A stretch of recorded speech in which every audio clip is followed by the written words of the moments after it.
దేవునికి స్తోత్రము కలుగును గాక. ఆమేన్. ఈ ఉదయకాల శుభములు మీకు తెలియజేయుచున్నది రెవరెండ్ కె శ్యాంబాబు. ఈ దినము కొరకు దేవుని వాక్యము. నిశ్చయముగా నీవు నీ చేతుల కష్టార్జితమును అనుభవించదవు. నీవు ధన్యుడవు, నీకు మేలు కలుగును. 128వ కీర్తన 2వ చరణము. ప్రభునందు ప్రియులారా, జ్ఞాని అయిన సొలొమోను రచించిన కీర్తనలలో 127, 128 కీర్తనలు ప్రత్యేకమైనవి. అవి ఆశీర్వాదమునకు మూలమైన కీర్తనలుగా భావిస్తూ అనేక సందర్భాలలో మనము వాటిని కంఠోపాఠం చేస్తూ జ్ఞాపకం చేసుకుంటూ ఉంటాం. దేవుని యొక్క ఆశీర్వాదములు అనుభవించిన సొలొమోను తన ప్రత్యేకమైనటువంటి ఆనందమును, ఆసక్తిని ఈ కీర్తనల ద్వారా వ్యక్తపరుస్తుంటాడు. దేవుని యందు భయభక్తులు కలిగి ఆయన త్రోవలలో నడుచువారందరి ఎడల దేవుడు ఎలాంటి ఆశీర్వాదాలు అనుగ్రహిస్తాడో ఆ ఆశీర్వాదాలను చక్కగా వివరించి ఈ కీర్తనలలో సొలొమోను మనకు తెలియజేస్తున్నాడు. ప్రియమైన దేవుని బిడ్డలకు దేవుడు అనుగ్రహించేటటువంటి ఆశీర్వాదములలో ప్రత్యేకమైనది మన చేతుల కష్టార్జితం మనము అనుభవించడం. అది మేలే కదా. ఇతరులు మన కష్టార్జితాన్ని దోచుకెళ్ళడం, మన కష్టార్జితాన్ని అనవసరమైనటువంటి కార్యకలాపాలకు వెచ్చించడం మనకు కూడా ఇష్టమైన పని కాదు.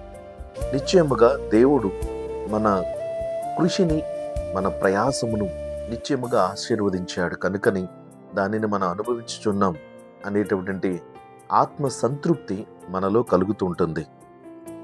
ఒక వ్యక్తి యొక్క జీవితంలో తన శ్రమకు తగిన వేతనం, రుచికరమైన ఆహార పదార్థాలు ఆశిస్తాడు కదా.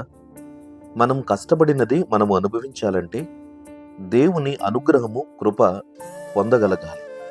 ప్రసంగి గ్రంథము 3వ అధ్యాయము 13వ వచనములో, మరియు ప్రతివాడు అన్నపానములు పుచ్చుకొనుచు తన కష్టార్జితము వలన సుఖమును అనుభవించుట దేవుడిచ్చు బహుమానమే అని తెలుసుకుంటేని అని జ్ఞాని అయినటువంటి సొలొమోను తెలియజేయుచున్నాడు.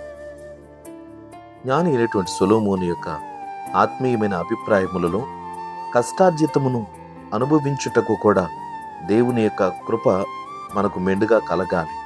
సామెతల గ్రంథము 10వ అధ్యాయము 16వ వచనములో, నీతిమంతుని కష్టార్జితము జీవదాయకము అని అంటాడు. కాబట్టి ఈ రోజున మన జీవితంలో ఈ వాక్యము నెరవేర్చబడడానికి దేవుని సన్నిధిని భయభక్తులు కలిగి ఆయన త్రోవలందు నడుచుట ఆశీర్వాదకరము. 127వ కీర్తనలో సెలవిచ్చినట్లు, దేవుని యొక్క ఆశీర్వాదము, అనుమతి, అనుగ్రహము లేకపోతే మనము ఏం చేసినా దాని ప్రయోజనము శూన్యమే.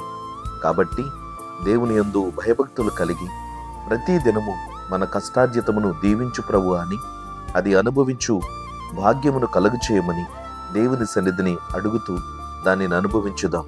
అది మనకు తృప్తిని, సంతృప్తిని, సంతోషమును కలగజేయునదై ఉన్నది.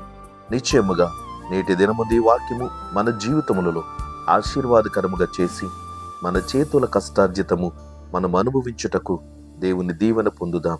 దైవాశీస్సులు కలుగును గాక. ఆమేన్. ప్రార్థన చేసుకుందాం.